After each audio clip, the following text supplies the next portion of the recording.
Some may find the following disturbing. Discretion is advised.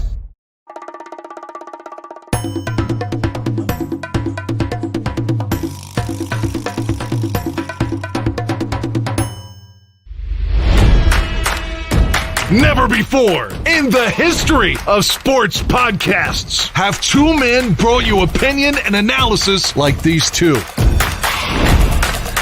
They speak for a city that's desperate for wins and titles, not whining and travesty. You might not agree with what they have to say, but you'll defend their right to say it. Sports fans across the world, from Chicago, Illinois, this is the Mac and Reed Show.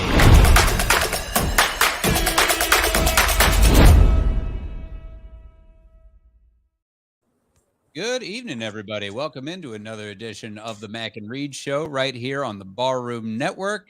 I am joined, as always, by Mr. Ross Reed. You can follow us on Twitter. Follow me at The Real Evan Mac and follow Ross at Ross Reed. And thank you to the Barroom Network for hosting us on this fair evening. Remember, you can catch all our previous episodes on Spotify, iTunes, YouTube. Watching us live on YouTube, thanks for tuning in to the Barflies. We have a lot to get to on the show tonight. The questions are arising now as the Bears fall to 1-1 as they lost their first game of the season against the Packers, a very familiar feeling in Lambeau Field against Aaron Rodgers. So repercussions are a lot after that. So, is it time to panic on Justin Fields? How could the Bears get back on track through the air? We're previewing the game against Houston coming up this Sunday. We will also, of course, dive into all the week 2 action of the NFL. Fly, Eagles, fly. The Bills hurting feelings out there. Tua balling out for the Dolphins, and the best comeback of the weekend was wildest game of the weekend by far. And surprises along the way. Top 5 biopics, bringing the top 5 back today as we have that new Marilyn Monroe movie starring Ana de Armas coming out on Netflix tomorrow.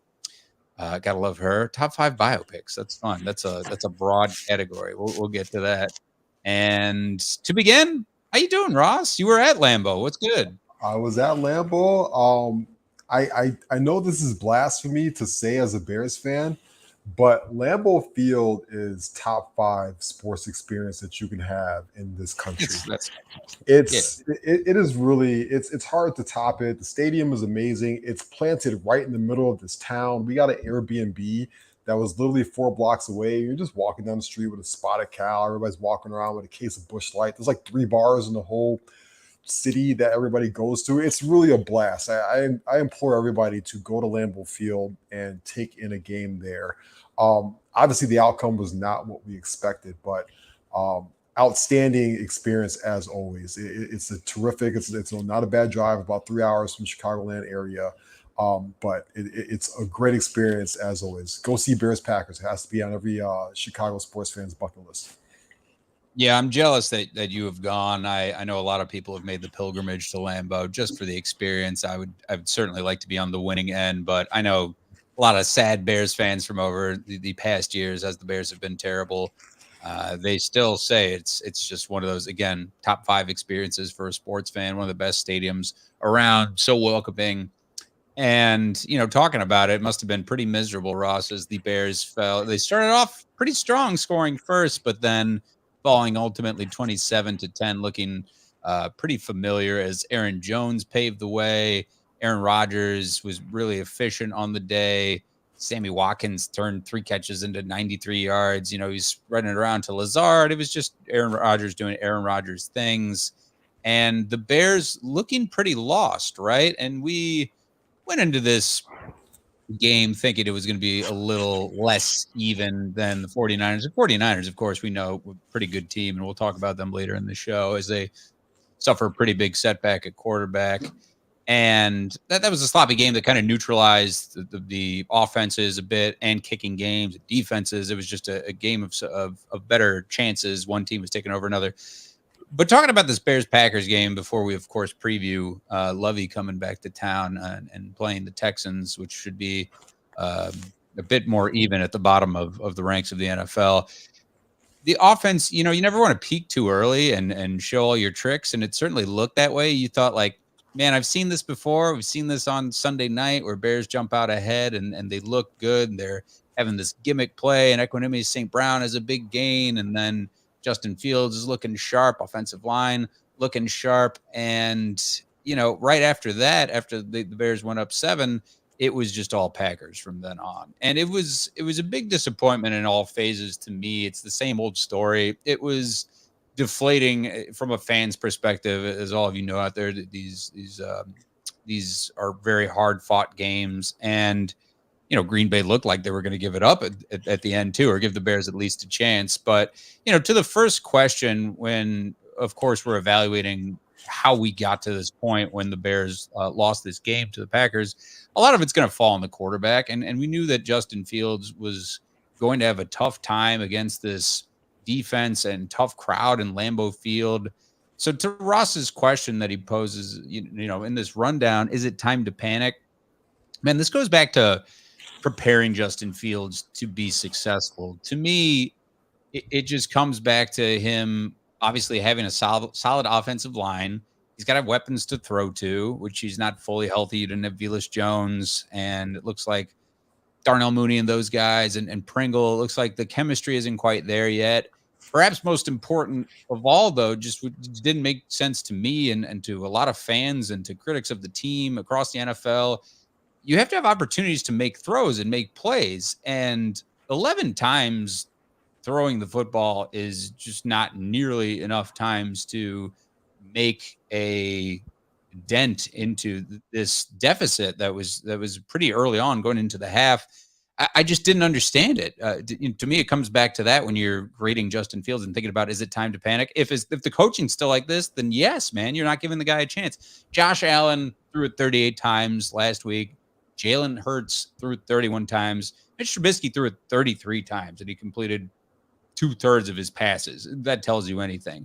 Why in God's name is he not being allowed to throw it?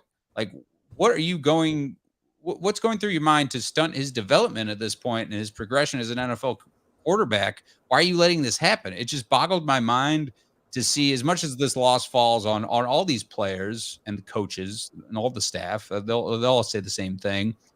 It certainly falls a lot on coaching to me. It really let me down to see Luke Getsy calling a game like he did.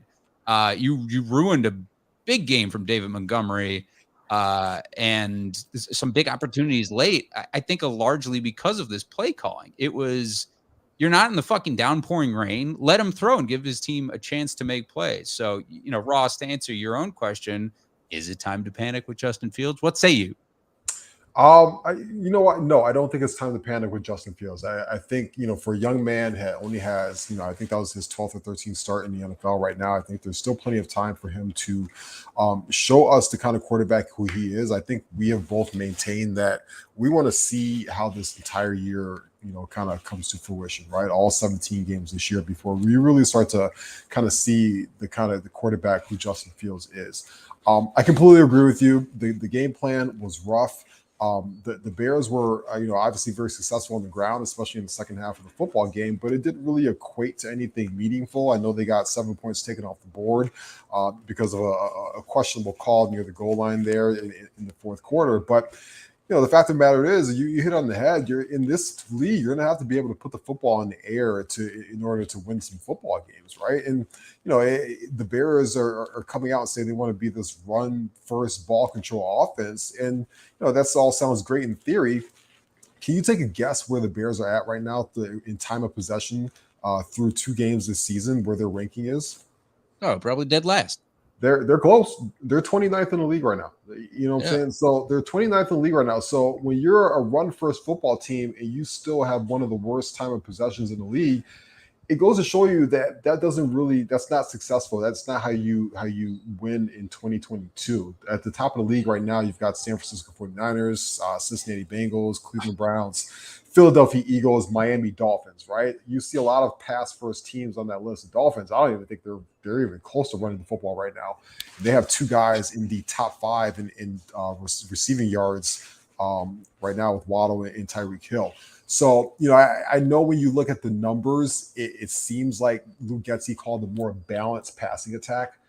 because he probably called about 18 passes. When you factor in that, 3 sacks were taken, a couple scrambles in there, illegal forward pass, compared to like 22 runs. But the problem for me is the Bears only ran 42 plays overall, 41 plays overall. That's just not going to cut it. The league average is in the 60s. So you're 20 plays under the league average. And you see why your defense is exhausted and they're getting gashed on the football field. This team has to learn how to string together drives and get meaningful points, on the scoreboard. I'm not ready to panic on Justin Fields. I think he'll come out this Sunday. I think he'll have a much better game. But I do think he struggled. I do think he struggled a little bit to rip it when he needed to.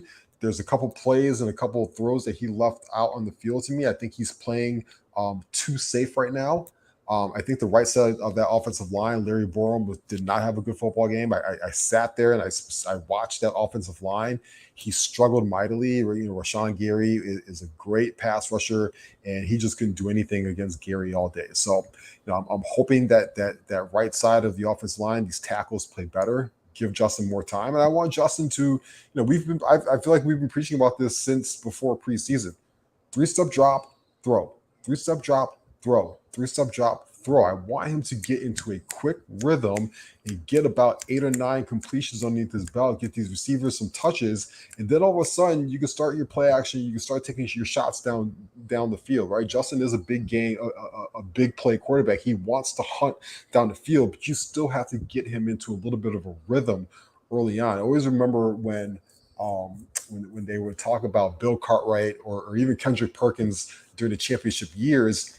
And the coaches would always say, I got to get this guy a touch or two early on in the first quarter on offense, or else I'm just going to completely lose him out throughout the game on both sides of the court. And I feel like it's the same way with a quarterback and receivers, is you got to be able to get these guys touches early on, even if they're little 5-7 yard bullshit games or something like that. You got to get the football in their hands, get them a good lather, and then you could start taking your shots downfield. So all in all, Green Bay is still a better football team than the Bears right now.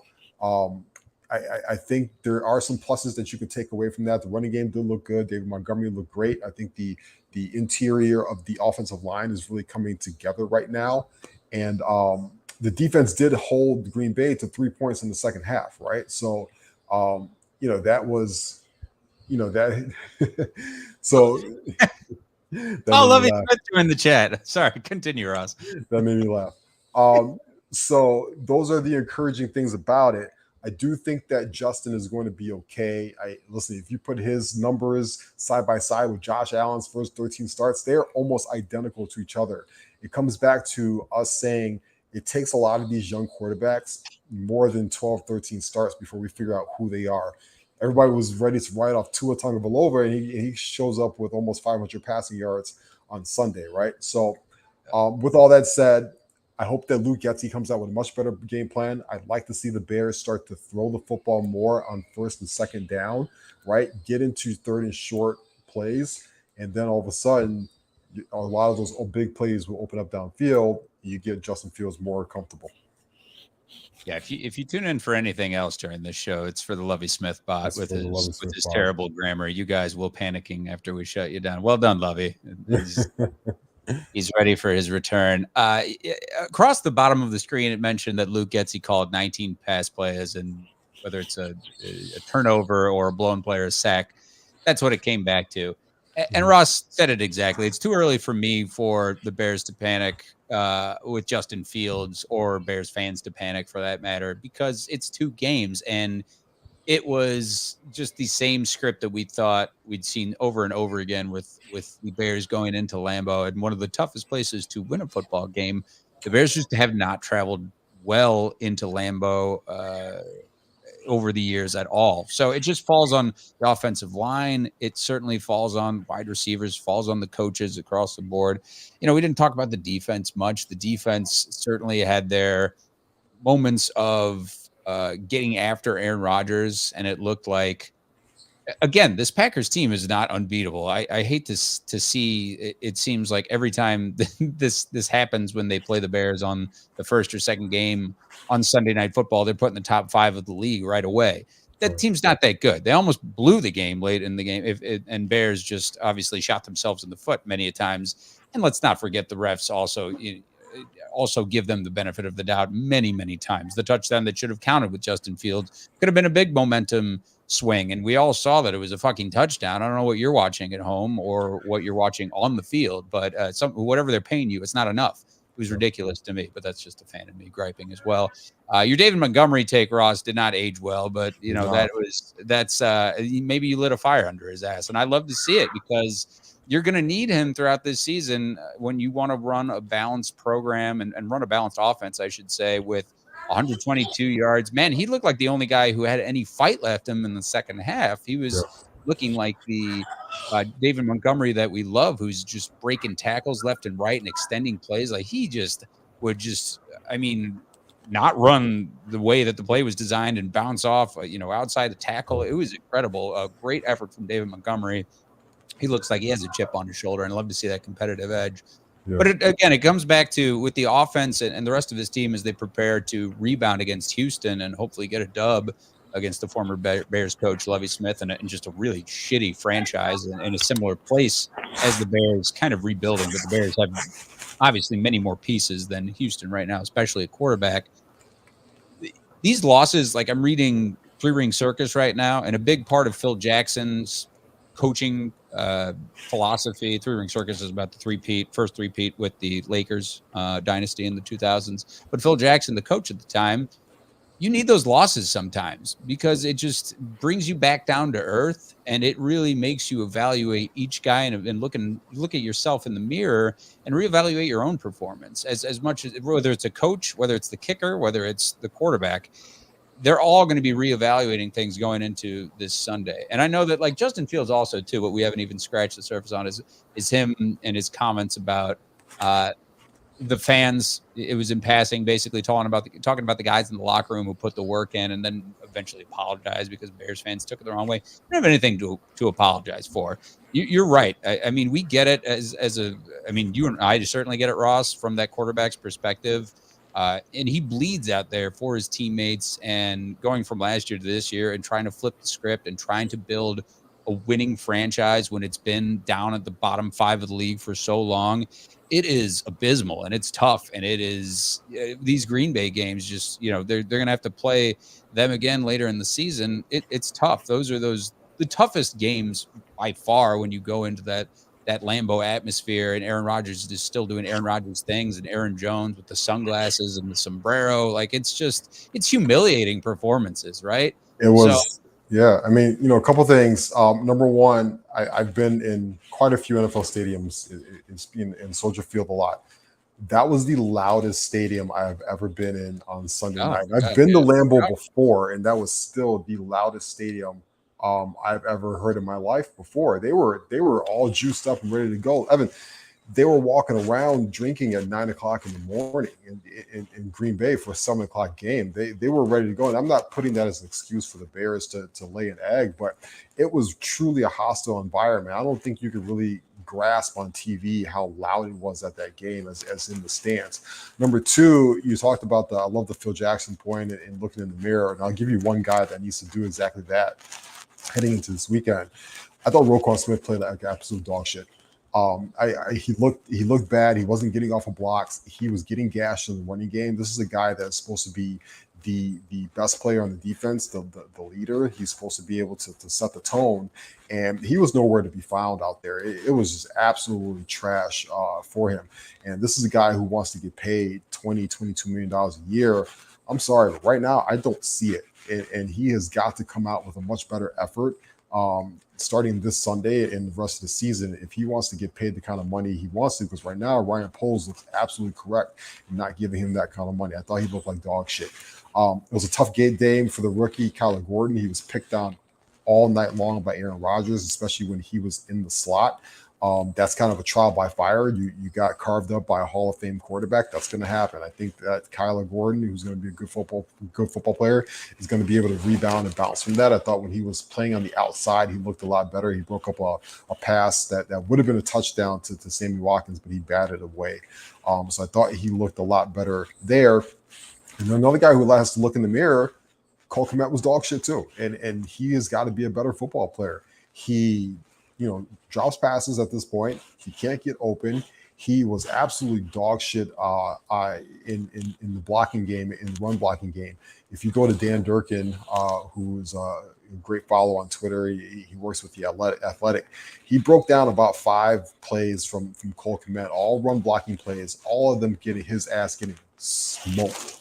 And that's just not going to cut it. He's too goddamn big. He's too physical to put that kind of effort out there. It's just not going to cut it. And so when everybody's talking about Justin Fields this week, I think a lot of the guys have to look in the mirror and they got to sack up a little bit and help their quarterback out, right? He was 100% right in what he said, and I can feel the passion and the energy in his voice. This guy's not used to losing football games. He's not used to losing football games against his biggest rival, right? He knows he's been in 110,000, people stadiums and stuff like that. So, when I left the game, I left the game. I probably had six beers already. I went back to the bar. I had like 3 more shots of Fireball and like 4 more beers, right? Like, obviously he probably woke up in an ice bath the next day and had to wash away the pain that way, right? I just had a hangover. So clearly these players take it a lot harder than my ass did on the way home. Yeah, no question. That's the best way that we can recover, right? Rearview mirror. Yes, Heidi's my girl. Heidi, tell them come at me if they're messing with you. Don't let them roast you. He was bad on Sunday night. Don't let anybody tell you that Roquan Smith was not bad on Sunday night. I know he's being bothered by hip right now, but no excuses. Yeah, absolutely. The whole defense, and it's again the same story with big opportunities, and there were some takeaways and recovering fumbles. I mean, there were opportunities for the Bears into the second half where, it could have been a little more competitive. But it certainly is a league that is dominated by scoring and throwing the football. So with that said, now heading to play the Houston Texans at this point, and we're back in the 3rd game of the season, where it's a nice little lull for the Bears playing the Texans, then the Giants. You go back home, you go back to Soldier Field. It's probably going to be Giants. Crisp. What's that? Undefeated Giants, though. The undefeated New York Football Giants are back. I love it. I mean, it's a long time coming. Daniel Jones, the savior that you deserve, New York. But first of all, playing the Texans, you're going to have to play in Giant Stadium as well, which is going to be tough. But welcoming in the Texans, this you would think would be a confidence-building game. I wouldn't be surprised if the Bears, it's a slog for them and it's a little bit closer because Houston doesn't have a lot to play for. But, Ross, when you think about the game plan going into this, I said it before, I certainly at least want to have 30-some plays called for Justin Fields to throw the football. I think that goes without saying. Weather's not going to be a factor. It's going to be a nice, crisp fall day at the lakefront. Mm-hmm. Should be slinging it. You got your fans back with you. You should be playing well at home. It should be a heavy dose of David Montgomery. And then with the defense, as far as that's concerned, it's like you mentioned, Kyler Gordon and the rookies really took their lumps. It was tough getting picked on. The pass rush was kind of inconsistent. Roquan, in the comments here, we got Slow Quan, we got Loaf Quan. Oh man, like that's got to fire you up when I'm sure all these guys want to shut out the noise of any critics and all the beat writers and all that. But when you look at tape, you're going to get called out too in the same way by your coach, Matt Eberflus, who is a defensive-minded coach, and your defensive coordinator and your positions coach. It is a rebounding game. This should be a confidence-building game. It should be dare I say a blowout. I want to see a blowout from the Bears after a poor performance like this in Green Bay. When you're at home, you want to focus on those things those themes that you want to get right throughout the rest of the season. Like Ross said earlier in the show too, you want to see quick 3-step drops. You want to see quick slants that you'll get. You want to see some rhythm with Cole Kmet, with Darnell Mooney. Velos Jones hits the field for what looks like the first time. You want to see some chemistry there as well. But I do want to see that a little bit of what we've seen in the past with the defense dominating a bit more and taking it to this Houston Texans team. I think Jaquan Brisker, he was all over the field, playing most of the game. Kyler Gordon, like we mentioned, guys like that. Robert Quinn should still be building on some early success here in the season. But you want a more complete football game than we saw, obviously, against the Green Bay Packers, because that was just devastating for them. And now you play this franchise that is just really floundering right now and just seems to have no direction. It should be an easy dub. Yeah, this is what we call a get right game, right? This is a game that you're able to kind of flex your muscles a little bit. Listen, the Houston Texans are walking into Soldier Field on Sunday with probably a worse offense than the Bears. They're either 29th, 30th, 31st, or 32nd in every single offensive statistical category right now, which means that the defense should be able to go out there and feast on them and put this Bears offense on a short field. It's funny because the Texans defense is one of the worst run defense teams in the league. So theoretically, the Bears should be able to run the football all day on them. Guess what? I don't give a shit. I don't care if the Bears have Moses in the backfield in the 1992 Cowboys offensive line. Justin Fields better put that damn ball in the air 25 plus times, because I'll tell you this, for as good as David Montgomery played last week and as good as a football player David Montgomery is, he is not the future of your football team. Sooner or later, you're going to have to see Justin Fields put the ball in the air consistently and see what this kid can do. I don't care if he throws 4 picks. Let him throw the football 25 to 30 times, because you have to figure out what you have in this young man. He is the cornerstone of your franchise right now. You have to allow him to do it. You have to take the training wheels off this guy. He's come from a large pedigree school in Ohio State. Before that, he was at Georgia, right? He's a top 15 pick in the NFL draft. He's a first-round pick. He's a very highly intelligent young man. He's highly skilled. He knows what he's doing out there. At some point, you can't play scared. Like our buddy Stacey King will say, if you're scared, you got to go buy a dog, right? You have to let him throw the football on Sunday. Let him throw it on first down. Let him throw it on second down. Let him throw it on third and short. You have to let him put the ball in the air and get him into a rhythm. So I'm hoping that we see him put the ball in the air 25 plus times on Sunday.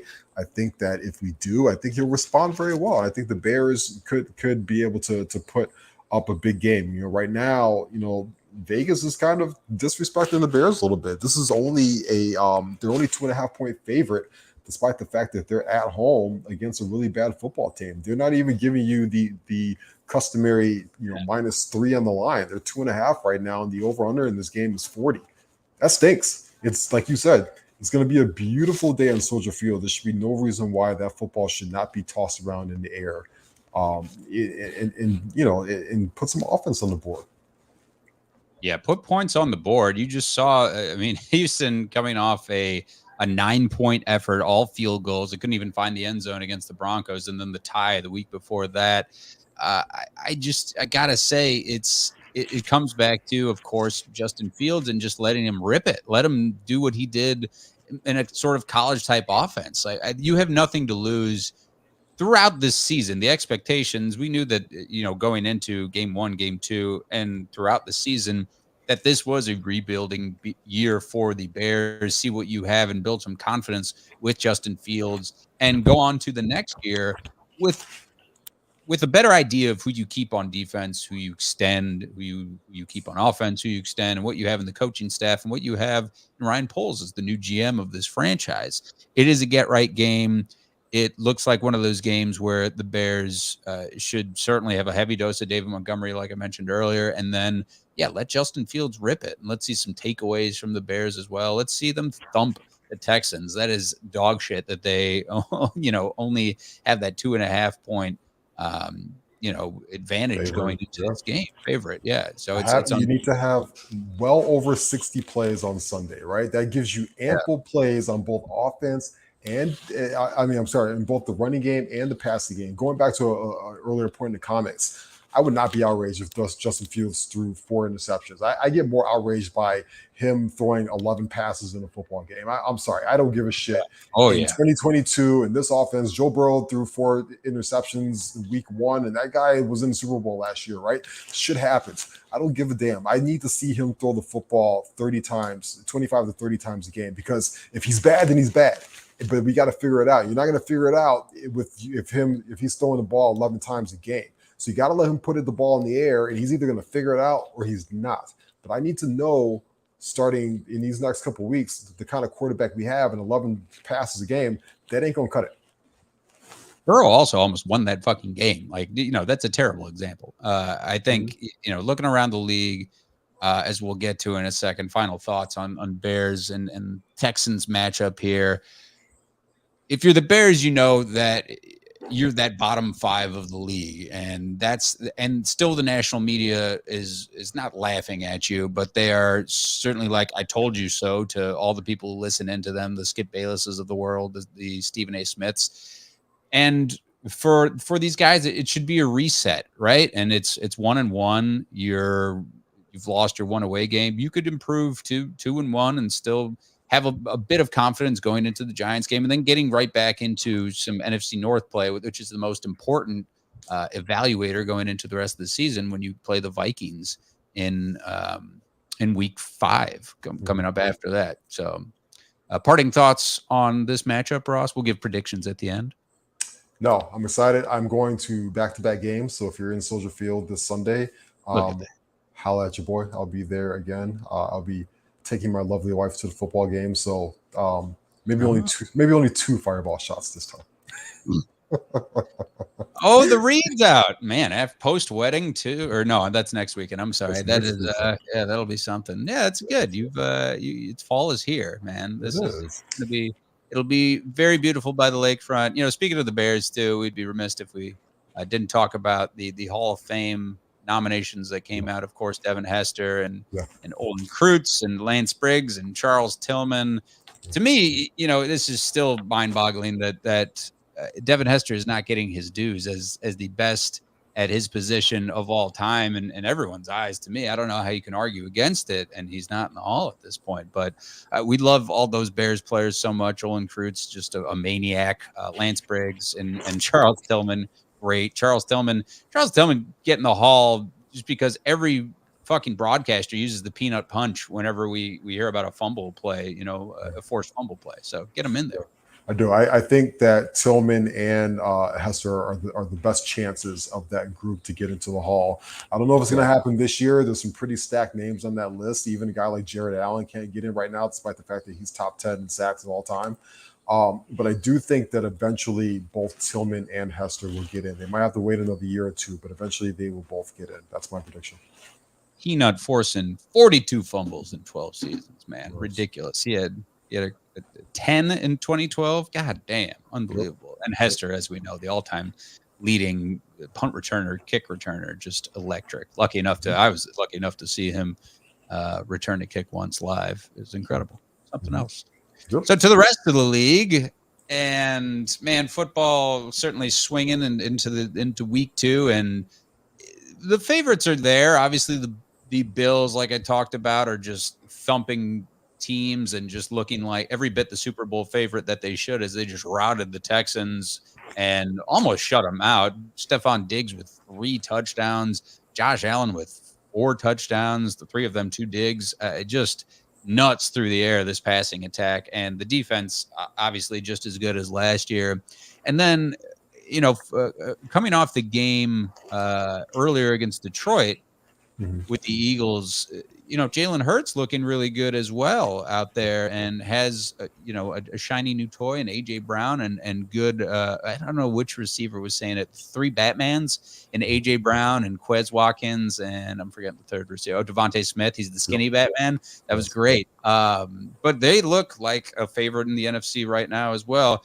But that game of the week, man, it was. I would say one of the games of the week was certainly the Raiders game, which was nuts, but also how that Dolphins-Ravens game, you thought it was pretty over going into the second half as the Ravens were up 28-7. I had the Ravens defense on one of my fantasy teams, and I was just like, okay, this is great. This couldn't go wrong, could it? Of course it did, as the Ravens defense just fell apart, and Tua Tagovailoa went off to the tune of 6 touchdowns and 469 yards. Obviously, a lot of that later in the game too, putting 28 points up in the fourth quarter. It was a 42-38 win by the Dolphins under their new head coach and a new offense. And Tyreek Hill, by the way, going off for 190 yards and 2 touchdowns. It was incredible. So, I've mentioned a few different teams here, Ross. What else stood out to you before,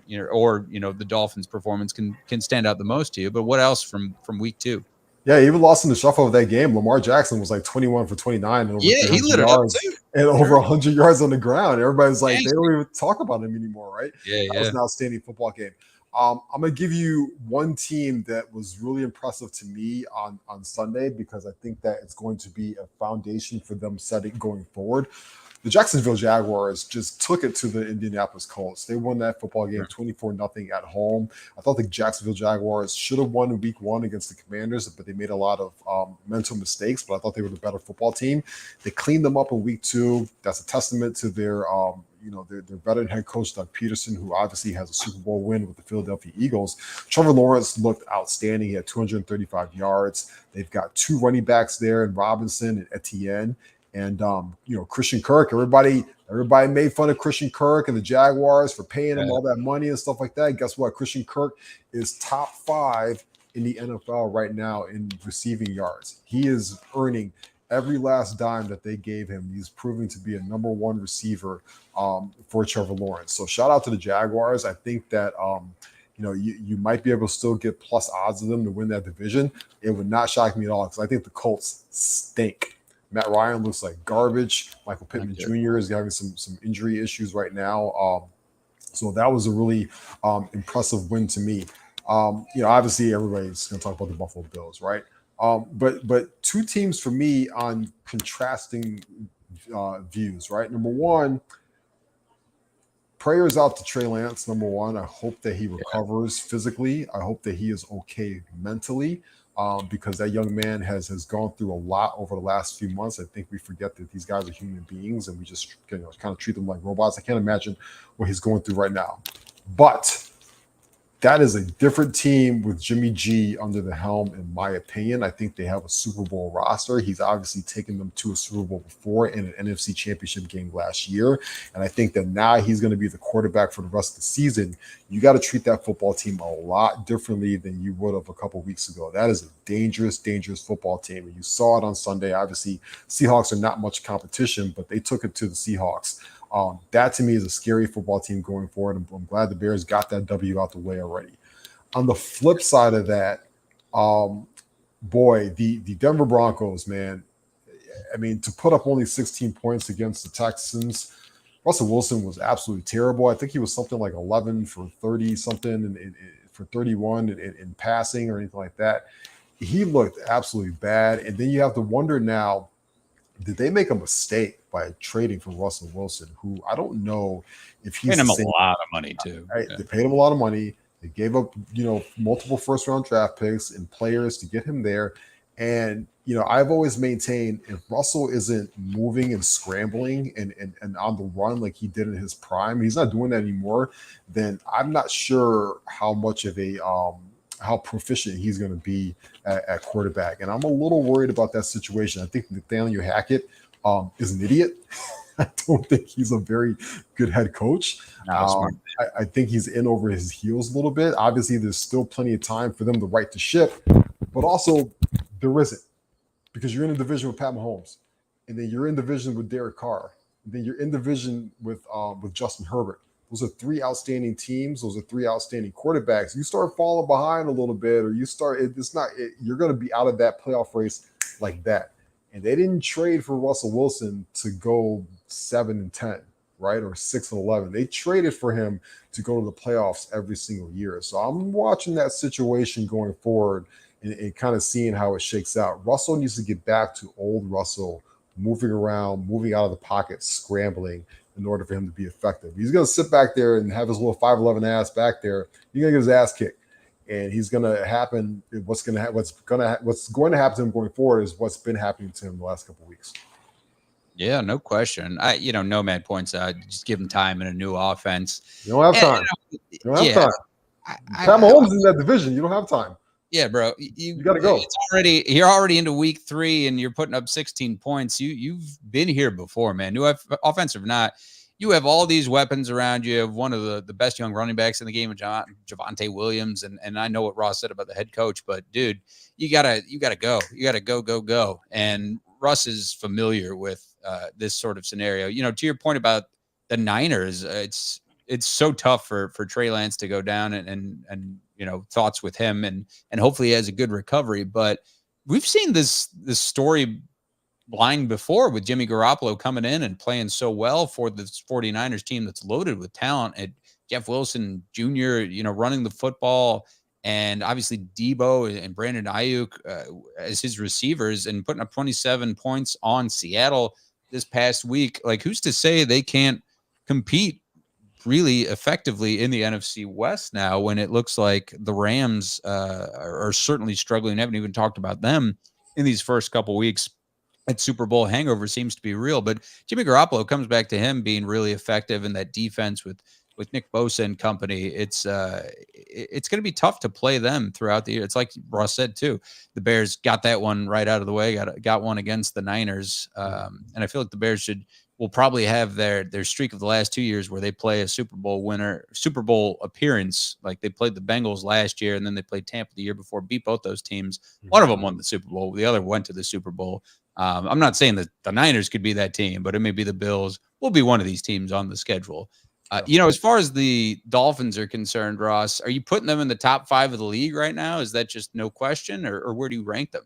I mean, you could, right? If you're doing something, top 5 2 weeks in, right? I mean, here's the thing about the Dolphins. I think the Dolphins on both sides of the football are probably the fastest team in the NFL. And when you can constantly put speed out on the field on both sides of the ball, you're going to be very dangerous. And they've been able to figure out how to get the football in those playmakers' hands, even with Tua Tagovailoa, who's not the most accurate passer.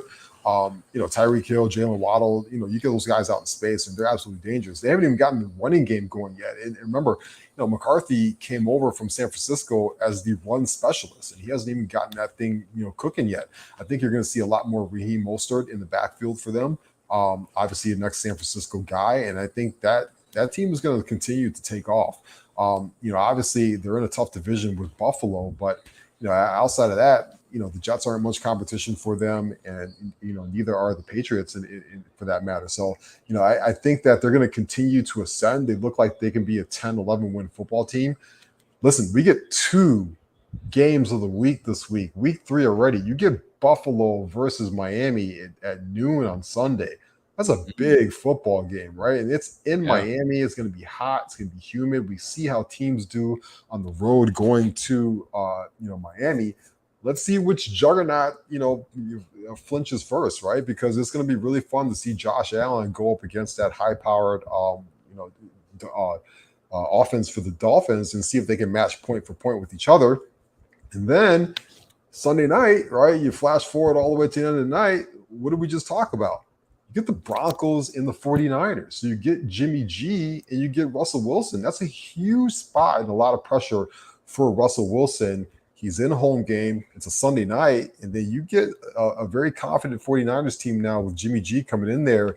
Listen, man, if the Broncos lose that football game, they start this season 1-2. It's gonna, all of a sudden, the honeymoon is over a little bit. So those are 2 really good football games this weekend that we're going to be watching. Man, yeah, those are 2 games to watch for sure. And you talk about the Sunday nighter, and you talk about that game against the Bills and Dolphins, but also, when we're talking about top 5 so early on, Evan mentioned how the Buccaneers improved to 2-0, but obviously, no love lost between them and New Orleans, and that whole scuffle with Mike Evans, and who should not be suspended. Who should not be suspended, by the way. Both those guys got to get thrown out, but why would they get suspended? It just didn't make a lot of sense to me with their history with him and Lattimore. But I mean, that's again, like when you have those divisional matchups, you're going to see that in their history too. Regardless, you lose Mike Evans now going into and playing, top games of week 3. You got the Packers going to the Buccaneers, and you love it when the 2 number 12s match up against each other. It may be too early to, and again, talking about Miami Heat, it's going to be 90 and humid, going to be gross in Tampa for sure. I feel like it's going to be one of those games where it brings the Packers back down to earth. It'll be very up and down. We're seeing, again, the Packers were not that great last Sunday night. They played well on Sunday night against the Bears, but against Tom Brady and company, you better believe that they're going to put Aaron Rodgers more on his ass. And Tom Brady, if they got to get Cole Beasley out there or get Terrell Owens out of retirement, whoever it is, he's going to sling it. Antonio Brown's crazy ass, whatever you want to do. He's just going to find a way because that's what Tom Brady does. But nothing screams Florida like Cole Beasley. Yeah. That is that's the most Florida football player of all time. He's going to fit in so well down there in Tampa Bay. He's most definitely. Before we switch focus, you buying into the Eagles hype? I am. I think I bet them at the season to win that division. I got them at plus odds. I am buying in. I think they got one of the most complete rosters in the NFL on both sides of the football. I think Jalen Hurts, listen, this is hopefully a precursor to the future for the Bears. Get your young quarterbacks quality weapons to throw the football to. Not Cole fucking Kmet and Brian Pringle, but actual guys who go to Pro Bowls and are really good football players like A.J. Brown and Jalen Waddle and Tyreek Hill and Dallas Goedert and so on and so forth. I love what the Eagles have done to surround Jalen Hurts with talent, just like I love what the Dolphins have done, just like what Buffalo has done with Stephon Diggs and what they've done there. Brian Poles, I know we got until next year, but ding, ding, ding. You want Justin Fields to be good? Put good players around him, please. Yeah. And the Eagles have one of the best, and the Eagles and Dolphins have one of the best offensive lines of football as well. They do. Yeah. It starts up front for sure. And Jalen Hurts, you can't speak enough about how he has progressed as a great young quarterback out there and then has just a plethora of talent around him. The Eagles are flying. As you just saw on the ticker as well, the Browns are up 7-0 on the Steelers.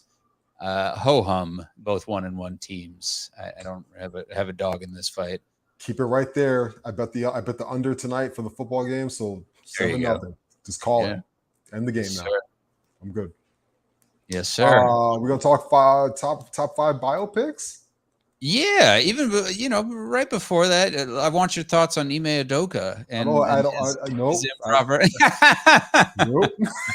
Follow Ross at Ross Reed on Twitter, and you'll get it all there, man. I stay. Listen, shout out to Nia Long. Nia Long is always been a favorite of mine since a youngster. If you've never seen, she's in Friday. She's in Best Man.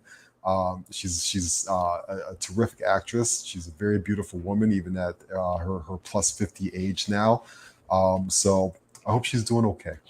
I'm sure she'll be well comforted tonight. I'm sure plenty of men will be loving to comfort her tonight. And Ime, God bless you, man. I hope it was worth it.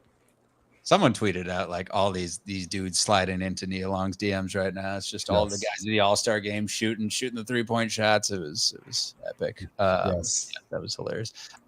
We will get to the top 5 biopics in just a moment. By the way, Ross, on the music tip though, I love Freddie Gibbs and I heard the freestyle.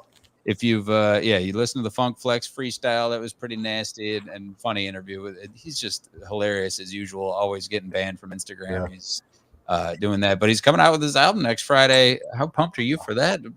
Right after Alfredo, the follow-up. I saw the track list. Very impressive track list. Very impressive features that he's got on there. Yeah, we love Freddie. Gary, Indiana's own Freddie Gibbs. So shout out to Freddie.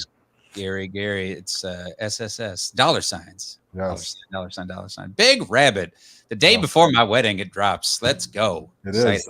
Day of your wedding, we also get Miles Teller hosting SNL for the season premiere, and Kendrick Lamar will be the musical act as well. So make sure you set your DVR for that one. I shall. I certainly shall. Now to the top 5 biopics. Top 5. Ross came up with this category for the top 5 due to Marilyn Monroe biopic with the great Ana de Armas, who I was rewatching Bond and how she was in that for far too short, by the way. Ana de Armas is also top 5 right now. Yeah, sure. Look at that though. What a transformation though. It's pretty incredible. I'm Yes. I'm excited. I'm excited to see her. She was in that Bond film way too short. Oh, look at She that! The skirt was. below. She was That's also something. did the she did a Ben Affleck movie. It's on Hulu right now. It's called Deep Water. Deep water. Yeah. Yeah, pretty weird movie, but she's amazing. She looks amazing in that movie as That's well. Ben So Affleck movie, she's man. also in Knives Out. If everybody saw Yeah. Knives Out from Hey, a couple man. years ago, so she's a rising star right now, and Absolutely. a terrific young actress, very gorgeous, but. She looks like Marilyn Monroe a lot. This is not the first, obviously, Marilyn Monroe biopic. We saw one with Michelle Williams a couple of years ago. She was nominated for an Oscar, and then we saw one with Mia Sorvino and Naomi Judd way back when, an HBO movie. So Marilyn Monroe has been biopicked a lot, and she is biopicked again. But I The listen, Hispanic actress portraying Marilyn it Monroe. is, it is. Oh, Like John Wayne as Genghis Khan. I It could be know, better. I I'm know. just kidding. I know. But it's on Netflix, so watch it from the comfort of your home. Pop a bottle of wine, little charcuterie, and Ross's pairings with movies. yes, I love it, bro. yes. But listen, for my biopics, it's tough to whittle it This down to is five raw. each. It's Yeah, tough. this is ridiculous. This is everything from American Underdog, the Kurt Warner story, to fucking Lincoln. You know, Yes. I will say I did not do ensemble type movies. So you won't see Goodfellas okay. on my list, even though that's an outstanding movie, obviously. You won't see The Social Network on my list as well, which is on all those lists you see right here. That Good to me list, is, Aldo.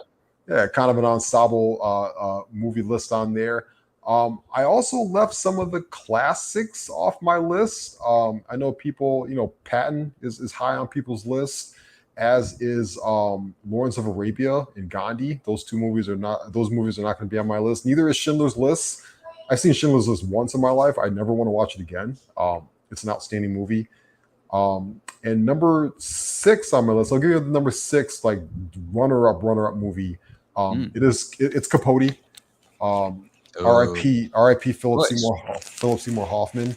Capote he won an Oscar for that movie. Absolutely outstanding movie. I watch it about once every couple of years. His performance just a tour de force in that entire movie. That man was a superstar, one of the best actors that we ever had, and it sucks to see him pass away because he was just an amazing talent. But Capote is a great movie, obviously about the author, and it has a little bit of a twist to it as well. So if you can find it, stream it, check it out. That's my number 6. Yeah, Runner up movie for me, and then we can start top 5 whenever you're ready. this list is just. I mean, the pin on this is just this list is impossibly hard when you It's have the hard. likes, again, like Catch Me If You Can and Braveheart, and you could consider those biopics. But Yeah. number 5 for you, Ross. You could set it off. I'll set it off. Where is my number 5 for me? I have I'll set it off. I got it right here. I have back-to-back Scorsese movies at number 5 and number 4 for me. Number 5 for me is one of the movies that made me fall in love with cinema. It's completely in black and white. It's about a boxer named Jake LaMotta. Of course, it is Raging Bull. So Robert De Niro drops down to about 160 pounds to play Jake LaMotta. The fights that he has in that movie with Sugar Ray Robinson were graphic. They were amazing. It's very difficult scenes that he had with his wife in the movie at the time. Joe Pesci is absolutely outstanding in that movie. Fast forward to near the end of the movie, and they shut down production for months to allow De Niro to gain a bunch of weight, and he went up to about 240 pounds when Jake LaMotta got fat. So, a huge physical transformation on both sides for De Niro. Absolutely outstanding movie. It's one of Scorsese's best. Like I said, shot completely in black and white. Number 5 is Raging Bull for me. The only moment of color in that film is the lettering at the beginning, Raging Bull. That's right. Number 5 for me, well, we'll keep it with Scorsese, The Aviator. And Leo, I fucking love this movie. It doesn't get old for me. Is Leo as the aviation legend Howard Hughes, who was such a weirdo. You hear the legends of him locking himself, which is a big part of the film. Him locking himself in the theater and the jars of urine and the nails growing. But outside of that, just a brilliant man. And him, of course, trying to get really immersed into cinema and how we talk about CGI and Ross, you could appreciate his approach to cinema when he's doing these World War I, World War II epics and these actual planes for fight scenes. And then just, really pioneering a lot of commercial industry and then aviation industry. He was a playboy too. That Hell's Angels movie, that was just a huge project, huge money pit, and such a good cast. You got John C. Reilly in there. You got Alan Alda. It was Kate really Beckinsale. Kate Beckinsale, who you saw right across the screen there. But Leo did his homework too. I mean, it's an underrated film by Scorsese, and of course, such a great pairing with him, with Leo and Scorsese in this film. Alec Baldwin in it too, but really well done. And into Hughes's later years, I think it really did a good job painting a great picture of him. 100% agree. Great Kate Blanchett as well. She's terrific in that movie. Loaded with stars. Yeah, absolutely. I'm gonna see your unhinged Scorsese Leo performance. I'm gonna raise you another unhinged Scorsese Leo performance. Number 4 for me is The Wolf of Wall Street. That's a great one. Absolutely. Jordan Belfort, the guy who went from penny bonds to swindling people out of millions of dollars and eventually was busted by the FBI. But this movie is just an insane, quaalude, coked out romp. It is hilarious. It is unsettling at times. It is has outstanding performances, like I said, from Leonardo DiCaprio, but I think Jonah Hill was robbed. I think he should have won an Oscar for this movie. He is outstanding. This movie introduces the world to Margot Robbie, who looks absolutely terrific, and she's outstanding in this movie as well. Great Matthew McConaughey one scene with the lunch scene that we see here on the screen. This movie is outstanding. I literally just watched it again the other day for like the 7th time. And too. the Quaalude scene where he's super high and he's trying to get into the Ferrari and get back home. It's just some of the like 7 to 10 minutes of the most hilarious stuff you've ever seen on the screen. And Leo is absolutely outstanding. How he doesn't win an Oscar for this movie, but he won one for The Revenant is beyond me. I mean, that should have been his Oscar win right there. But that is my number 4 for Wolf of Wall Street. Really good choice. It was a well done film throughout, and all the humor and just a wild story. Jonah Hill, you mentioned John Bernthal. Who's that? Rob Reiner in it too. It was great. Number 4 for me, we go to a more musical heavy biopic, Bohemian Rhapsody. Pretty recent one too. Rami Malek bringing Freddie Mercury to the big screen and portraying one of my favorite singers and frontman of all time. Legendary singer of Queen. He had 4 octaves, or he had 3 octaves, and I think he was rumored to have 4. And he was just an unbelievable singer. And the cast around him, it was well done. Mike Myers has a little bit in it. And the story of Freddie Mercury is great, and the forming of Queen, the bulk of it. But for me, what ties it all together at the end is one of the greatest musical performances of all time, is the Live 8 performance that he does. And this is, you see the transformation. Exactly. Yeah. You see the transformation of Freddie Mercury from the more selfish and drugged out Freddie and fooling around Freddie to going and reconnecting with his bandmates when, he finds out that he's HIV positive, and that ending, it's such a good climax. The way they shot it too is basically shot for shot like it was in Live 8 too. It's just really powerful. And obviously, Rami Malek does his best to try and capture Freddie Mercury. But for me, it's the Queen songs that are in it too that are so great. Really fantastic recent biopic. Absolutely.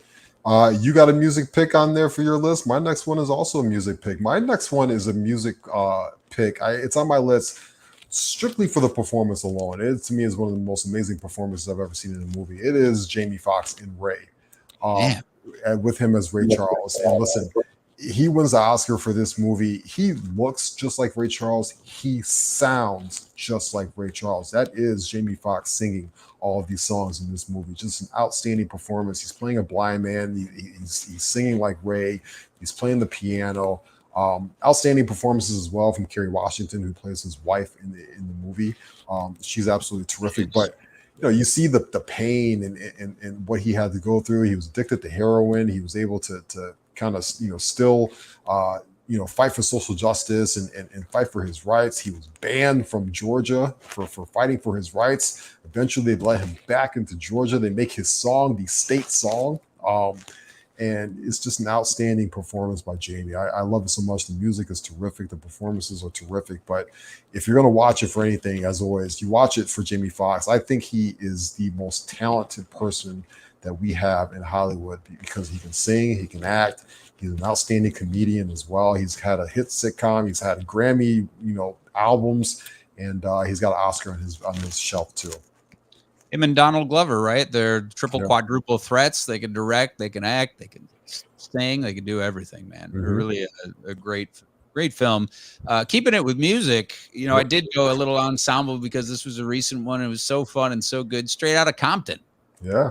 Awesome one. This could easily be higher. I love this movie. The story of NWA is just so incredible, and the individual storylines of Ice Cube and Dr. Dre and Eazy, and then you throw in Yella and you throw in everybody else into this group that just really transformed hip hop and coming out the streets of Compton. It was just so well done. And obviously, Ice Cube and Dre were big consultants for the movie, and seeing the rise of Dre, spinning in those goofy ass outfits and the sort of techno, more, 80s centric, and then going to really pioneer gangster rap was just unbelievable. Like young Ice Cube in O'Shea Jackson Jr. in portraying his father was really great. And it's so cool that, NWA's entire Straight Outta Compton album was, re-recorded by all these actors to help them get into character. I think that was a great choice for them, as you see them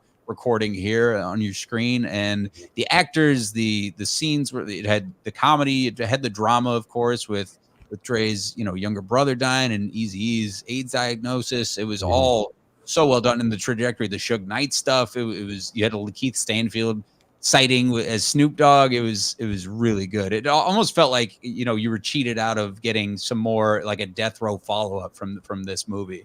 But that's my number 3. It was a great one. 100%. I think a lot of people came out of that movie too, remembering how much of a badass Ice Cube was as a solo artist. I think a lot of people forgot, when he left NWA and he comes out with No Vaseline and he goes into those solo albums, man, he was on top of the world, and that led him all the way to obviously, writing Friday and doing his movie career as well. But Ice Cube was an absolute badass solo artist.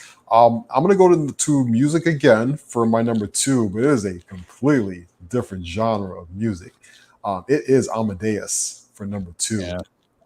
It is one of the best biopics of all time. It is obviously about Amadeus Mozart and just how brilliant he was, and quite frankly, just how batshit insane he was. Extremely well acted. The music is absolutely terrific. It is, it's a movie that won multiple Academy Awards. The costume design, the set design, absolutely fantastic. It is an absolutely riveting movie from start to finish. I implore everybody, if they have not seen Amadeus before, you carve out a couple hours and you throw it on. I'm not usually a huge period piece fan, but this is an absolutely outstanding movie. I always take exception to this one.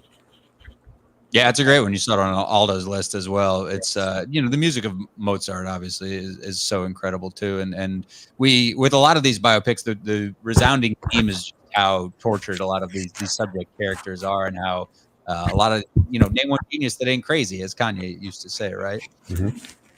Number 2 for me, I will take a note from you, Ross, and it was Ray for me. And you said it all. Jamie Foxx is such an incredible talent. But this role won him an Oscar, and it was so well deserved. The cast with Kerry Washington and everybody supporting it, and not, it was so well done. And what pulled it together is certainly Ray Charles's hand in it, and how essential he was to bringing it all together, even till he was dying of liver failure late into post-production. He died in 2004 after the filming had ended, but he was able to sit through the first edit of the movie before his death. It just gives me chills thinking about that. But you said it all. I mean, Ray Charles, one of the greatest singers of all time, and transformed musical landscape. And I think he had the whole script, obviously in Braille, and just, for him to pioneer, between him and Stevie Wonder to go with this medium and just crush it and do so well in the music industry and have so many hits, hit after hit. And Jamie Foxx just does such a great job. It's obviously the best thing that Jamie Foxx has done to date. And yeah, it's iconic at number 2 for me. Agreed. What's number one? Ooh. Number one is from the autobiography that changed my life when I read it. It is a movie that is in my top 5 of all time and has never came out of my top 5 of all time. It is Denzel Washington's best performance of his career. It is Malcolm X from Spike Lee. And, listen, the autobiography as told to Alice Haley, I read that as a very young man, 13, 14 years old. It changed my life. And when I went to go see the movie also just riveted me. This is a movie that I watch easily once every 2-3 months. It is a movie that you can literally break up into 3 parts because it takes you through from Malcolm Little to Malcolm X to Malik Al-Shabazz when he comes back from his pilgrimage to where he's, of course, is tragically murdered. And it tells you about a man who changed and evolved over his years and became better as he got older. And he was, quite frankly, he was murdered because he changed, and the Nation of Islam did not want him to change, did not want him to conform. He believed more in equality as he got older and later on in his life. And he believed that, violence wasn't the answer. And, everybody should be equal. And, it's an absolute movie. I think that everybody should watch it at least once, definitely more than once. It is a movie that I cannot wait to show my son when he is ready. And it's also, to me, the biggest travesty in Oscar history that the great Al Pacino got an Oscar for Scent of a Woman over Malcolm X, over Denzel Washington and Malcolm X. And I think that's something that the Academy Awards will never forget, that they made that mistake. Yeah, that's tough to put Pacino ahead of Denzel in that category. That's a great film, and Malcolm X. And number 1 for me, Raging Bull. You mentioned at the top of your list. De Niro as Jake LaMotta was something else, and talk about how these method actors go about their craft. And we've mentioned a lot of great actors and great directors in this list. And De Niro, this is just his epic, and the highs and lows of Jake LaMotta's career are captured so well by Scorsese and by De Niro and his transformation. Of course, Joe Pesci opposite De Niro, and a lot of the dialogue and Cavalleria Rusticana, the intro music while he's boxing, shadow boxing, is so good.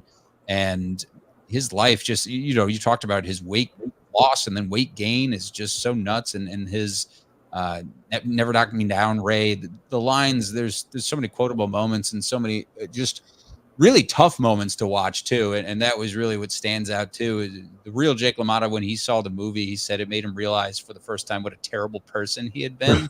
And he asked the real Vicky LaMotta, was I really like that? And Vicky replied, you were worse. And that's a gut-wrenching performance by De Niro, and when I really started, getting into films, and I went to Columbia College like Ross and really studying films, this one really stood out and obviously, helped pave the way for Scorsese for a lot of huge projects and De Niro for his career to go on and continue. So it's number 1 for me. Love it. Good list. Yeah. A fine list, I'd say. Great list. Absolutely. Great list. Bears predictions before we sign off. I'm going to go Bears 27, Texans 17. Ooh, all right. Give me a 30 burger. Give me 31-10 Bears. Nice. I hope the Bears inflict some pain on the lowly Houston Texans. Yes. We are out of time. We are overtime. Don't forget to stay tuned at 9:00. By the way, it's the Bear Debate with our boy Lester Wiltfong. My guy, what's up, Lester? Wiltfong Jr. from Windy City Gridiron, and Alda doesn't trust my Spanish. The Barroom's own Jordan Silvera, and of course tomorrow morning Greg Gabriel's back to talk Bears and Texans. We got all your Bears coverage that you could need here on the Barroom Network. Thanks to everybody for listening in. Thanks to the Barflies listening to us while, of course, they watch Browns and Steelers at this point. Don't forget to follow us on Twitter. Follow me at The Real Evan Mac. Follow Ross at Ross Reed. Catch all our previous shows on Spotify, iTunes. Mash that like button. You can always catch us live on YouTube. Everybody have a great weekend. Enjoy fall, the first fall day here. For now, we say deuces. Be good to each other out there. So long. Peace.